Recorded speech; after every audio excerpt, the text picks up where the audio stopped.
दोस्तों, हाथ में ये होती है जीवन रेखा, ये होती है मस्तिष्क रेखा, ये होती है हृदय रेखा। हाथ में ये होता है गुरु का पर्वत और हाथ में कलाई के पास ये होता है केतु का पर्वत।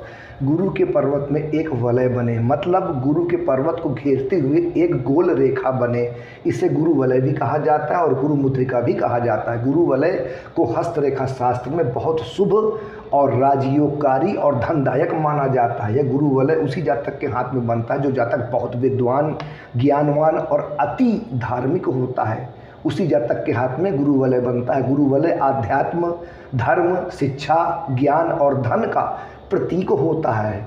यह गुरु वलय जिस भी जातक के हाथ में बनता है, ऐसा जातक बहुत विद्वान होता है, बहुत धार्मिक होता है। गुरु वलय वाले लोग ज्ञान के भंडार होते हैं और जीवन रेखा से एक रेखा ऊपर की ओर उठे जो सीधे गुरु के पर्वत में पहुँचे और इस गुरु वलय में जाकर यह रेखा मिल जाए और केतु के पर्वत में 3 से 4 सीधी खड़ी रेखाएं हों। मित्रों, ध्यान से देखें, समझ में आ जाएगा। दोस्तों, जब जीवन रेखा से एक रेखा निकलकर गुरु के पर्वत में पहुँचे और गुरु पर्वत में पहुँचने के बाद यह रेखा गुरु वलय में जाकर मिल जाए, समाहित हो जाए और केतु के पर्वत में 3 से 4 सीधी खड़ी रेखाएं हों, तो इसका स्पष्ट यह मतलब होता है कि ऐसा जातक धर्म के क्षेत्र में होगा, क्योंकि गुरु वलय जातक को अति धार्मिक बनाता है। और जब जीवन रेखा से कोई रेखा निकलकर गुरु वलय में जाकर मिल जाती है तो इसका मतलब यह होता है कि ऐसा जातक धर्म के क्षेत्र में होगा। ऐसा जातक कोई बड़ा धर्माचार्य हो सकता है या किसी मठ का बड़ा मठाधीश हो सकता है या बड़े स्तर का कथावाचक हो सकता है या तंत्र के क्षेत्र में बड़े स्तर का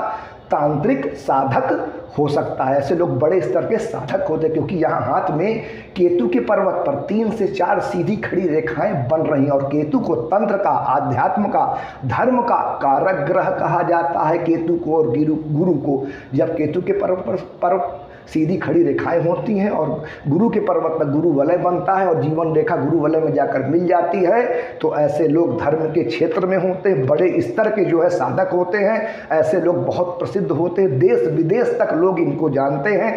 धर्म, आध्यात्म के क्षेत्र में इनका बड़ा नाम होता है।